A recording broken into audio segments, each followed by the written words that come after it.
Hello everyone and welcome back to Mossy Pine Ranch at Elm Creek. We have reached episode number 46 and are now in March. That's right, we've crossed into another year at Mossy Pine Ranch, and you would have seen that we were busy over winter doing some jobs to keep the ranch operational. We had to feed the sheep, feed the horses, and yes, we took some of the wool to the spinnery alongside the cotton which we harvested in the last session, and that's processing into fabric. We also sold some eggs for quite a substantial profit, and we also took some sugar beet cut over to the BGA to process. Now all of that has kept the ranch ticking over winter, and we are now in March time because there wasn't a great deal else to do. But now we're in the new year, we have got a lot to be getting on with. We've got to prep our next fields. But the last time you would have saw me in the last session, we had some very strange oddities on the ranch. It was Halloween, and there were some very odd things happening, but all have now been explained. The random truck that was following us and decided to bump into us, turns out that was a AI auto-driving truck that was being tested, and it seemed to malfunction, and the signals from that also made our cotton harvester go all haywire, which is why it tried to take my head off. We also had the case of the disappearing cyclist. Turns out that was John playing a prank on me. He'd bought an inflatable person and decided to pop at the right time. And also we had some chairs and a umbrella dispatched at the top of the field there. Turns out that was some locals wanting to watch our cotton harvest, but they got distracted and never ended up watching us. So yeah, all has been explained now, which is really, really good. But yeah, today we've got to get on with our field prep, and that really does start with ploughing. So I'm going to be jumping in the big IMT, and we'll be having the big plough alongside it, because yeah, we need to get these fields ploughed over, and we've got a degree of extending that we want to do on some of our newest fields. So let's hop in the old IMT. It's been a bit dormant over winter, but we will get it out and grab the big old plough alongside it. There we go, that's hitched up. So I'm going to be ploughing all of our grain and crop fields, and that is because some of them do need ploughing, field 8, and also a part of field 10, which is the newest, needs ploughing, but I'm just going to go and plough them all just to reset them. Field 10 also needs lime, and I'm thinking field 8 is probably going to need lime as well after it's ploughed. So yeah, I'm probably going to plough and lime all of them just to get them back to standard. And field 8 and 9 I want to merge together across this pathway, and also there's a bit of extending to do up and round here near the top of the hill. So yeah, we're going to get busy with that, probably starting with field 10 because that is the biggest. And we're not going to be bothering to mulch this time round because yeah, we've done quite a lot of mulching. It only adds 1%, and we've got plenty to do. It is March, which means we can drill some crops now, but I'm going to wait till April because I want to drill oats, and I also want to drill soybean. Oats will be for the horses, and soybean is going to be a cash crop. And we do need some barley to replenish what the chickens are going through currently, but we can't plant that till later in the year, so we're going to have to wait to do that. Yeah, I'm going to get started ploughing in this direction, so we'll head in and lower away once we get to it. There we go, and we are away ploughing. And the good thing about our seed drill and planter is they are direct drills and planters, so we only need to plough, and once we've ploughed we're going to get on to liming, and then once we've limed we're going to get on to spreading some digestate. And for that we're probably going to need a new slurry spreader, one that's up to the size of the task that's ahead of us on this rather large and growing ranch now. Yeah, I'm going to get busy with ploughing, and then when we're done we'll move on to liming. And of course, yes, we might actually need to get a new spreader, solid spreader for solid fertiliser and for lime, because the jan that we've got is just not big enough. So yep, let's get the ploughing done, and then we can move on to that. See you soon.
Raising up, and that's the big field done.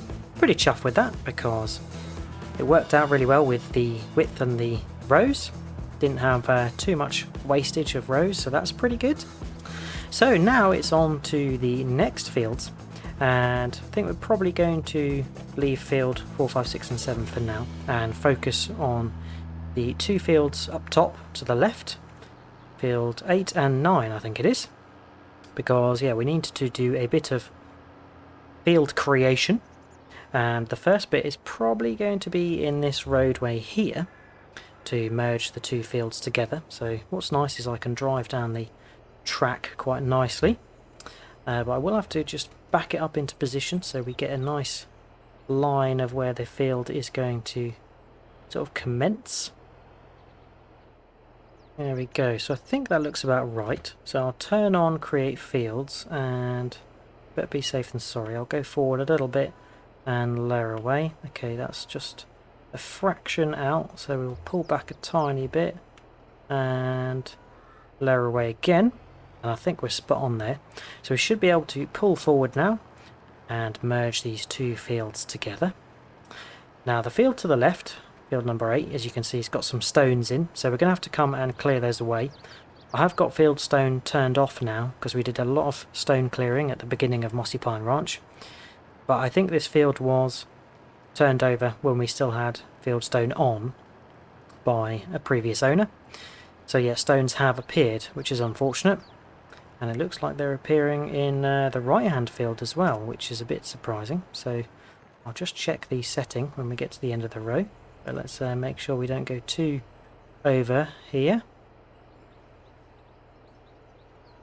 That looks spot on.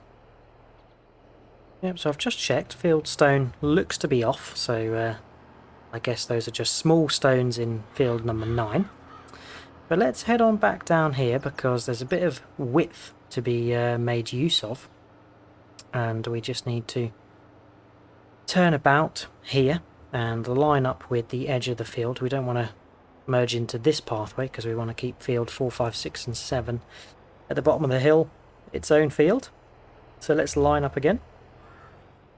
Right, I think that looks about right for me. I don't want to stray too far over to the left, maybe just a smidgen backwards so it aligns with the field.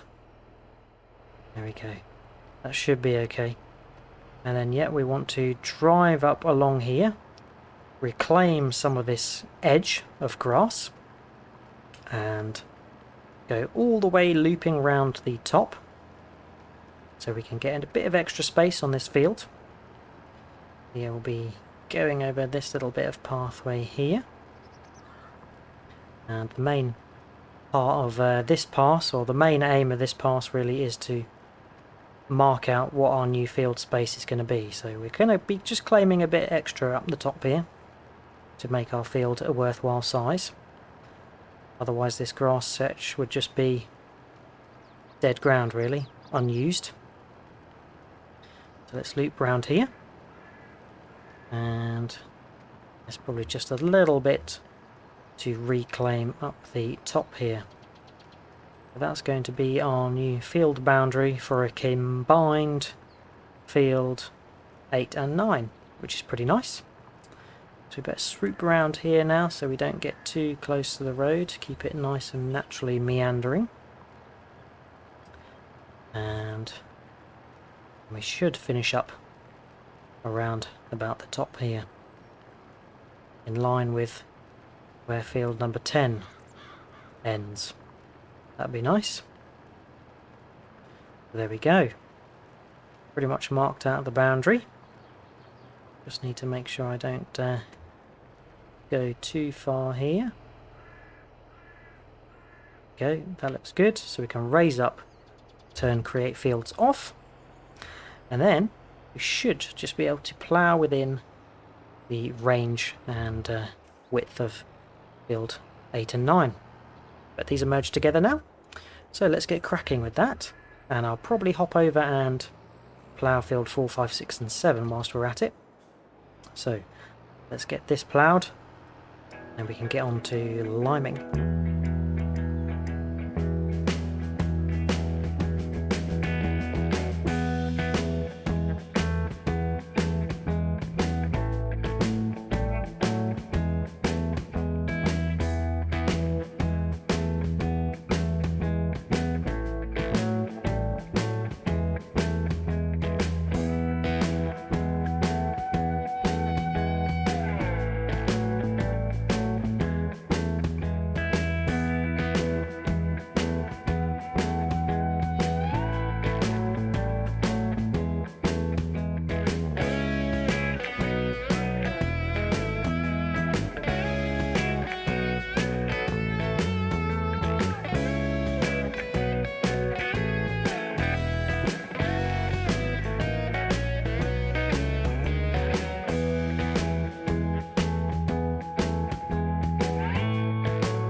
Last little segment ploughed, and we can get it folded up now.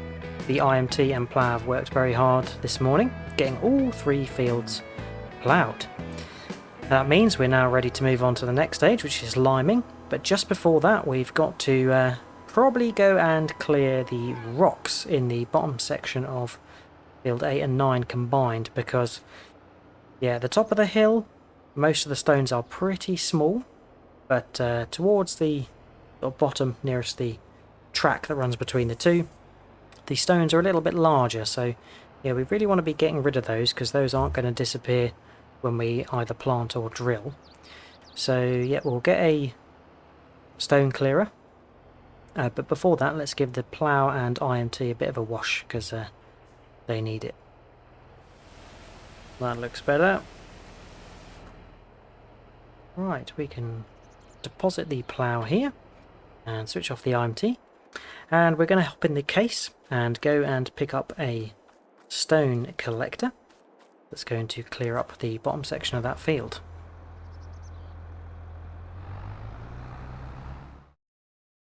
So for stone pickers, I have installed a slightly bigger variant of the L-hoe, and it is the 710, which has a wider 9.5 meter pickup, which is pretty handy.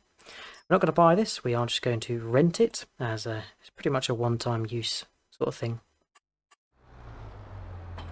There we go, got this picked up, so let's head back to the ranch. So this is the section that we need to de-stone, and yeah, you'll notice that the stones are quite frequent amongst the field. So let's get this unfolded, and I've used this stone picker before, but not the larger one, and even the larger one looks a bit small for the size of fields we've got going at the moment. I can't imagine using the standard sized one to do field number 10 behind us, because that would probably be an all-day job kind of thing. So let's get lined up, switched on, and yeah, we can lower away. And hopefully we are picking up stones. Yep, we are. So hopefully we've got a decent capacity, because I don't want to be having to unload this too frequently. But it looks like we are shooting through. But I only need to do half the field, because the top section has got only the small stones. If you look closely, you can pick out the very small stones versus the sort of medium-sized stones, and then a bit of drift there. Then you even get the large-sized stones when you have got field stones turned on, and those definitely need to be cleared so you don't damage your equipment.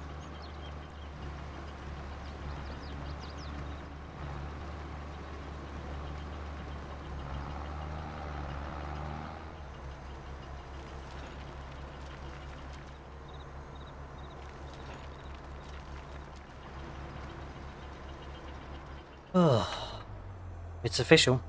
Stone picking is my least favourite job in FS. But that is all done, and I really am praying that the stones at the top of the field are just the small variety that get pushed in when you either plant or seed drill. Because yeah, I don't really fancy doing that again. Stone picking is fine the first, second time you do it, but after a while it gets a little bit tedious. So let's run this rented stone picker back to the dealership, and then we can see about selling our Jan lime spreader and picking up a new one. Right, returning the stone picker. I literally think I prefer getting chased by an automated truck called Freddy than doing the stone picking. And we've emptied the Jan spreader, and we will sell that because we need a much bigger one. 25,000 for that sale, not bad. Right, for the next spreader we are going all out with the big Bredel K165, and we are going to expand it to the maximum. So we want the extension, which is an extra 2,500. We'll keep the wheel brand the same, but we will go for narrow tyres just to make the impact on our crops if we need to drive in them less. Spreading discs, yep, we're going to get the 6 metre spreading unit to help the distance, and of course we need to get our Mossy Pine number plate. There we go, that's looking good, and just shy of $90,000. So let's buy that. Here it is, and that is looking much more capable of spreading the sort of distance that we need on the ranch now that we have much bigger fields and much more fields. So let's run this back to the ranch and we can start doing some liming. Alright, so we're back at the ranch and we can fill up with the lime that we had from the Jan. Right, that's all that lime. We will need to top it up right to the brim because we've got a lot to lime. There we go, that's topped up, and lime seems to be very well priced, which is good. So let's head over to field number 10, which is the first field we need to lime. We can get these discs unfolded, which is going to increase our working width quite nicely. And lime doesn't spread as far as fertiliser, but hopefully this bredel can do a fair distance. Now if we take a quick look at the map, you can see that field 10 needs liming, and then where we've ploughed new parts of a field in area number 8 and 9, we need to lime that as well. So we'll just do all of 8 and 9, but I did earlier say that we'll probably do 4, 5, 6 and 7 as well, but just in the interest of time and saving lime, I think we'll leave that because it doesn't yet need it, so no point wasting. But we can get switched on and start liming away. Hopefully, yeah, we've got a fair old distance. Bigger than the Jan, but still not too big. Probably just a bit bigger than what our plough was. So this job shouldn't take too long. So I'm going to zip around. We may have to refill down to 95%. There we go. So yeah, we may have to refill depending on how much we got left. Yeah, I'm going to get this all limed up and I'll see you when we're finished.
Okay, so that is us finished liming up the big field 10, and yeah, it's a longer job than anticipated, and I'm just looking at the time we've got today. It's now 4 o'clock.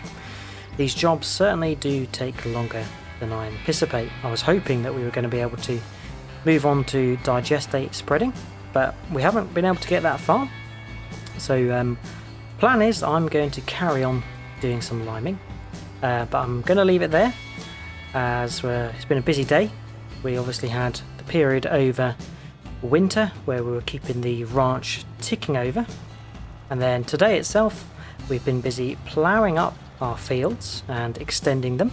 So we've got all of our 3 major fields ploughed up, and now we are making sure we're spreading lime on them. Next time we are going to be selling our old digestate spreader and purchasing a new and bigger one. And also next time we are definitely going to have to get on to seed drilling, as yet in April we need to be drilling our oats and our soybean before it's too late to drill them in the season. But yeah, that is it for today. I hope you have enjoyed watching. If you have, remember to drop a like, and if you've got any tips, tricks or things you'd like me to do, then feel free to leave a comment. I'm going to get this all finished up and hope to see you next time. Cheers all. Catch you later. Bye bye.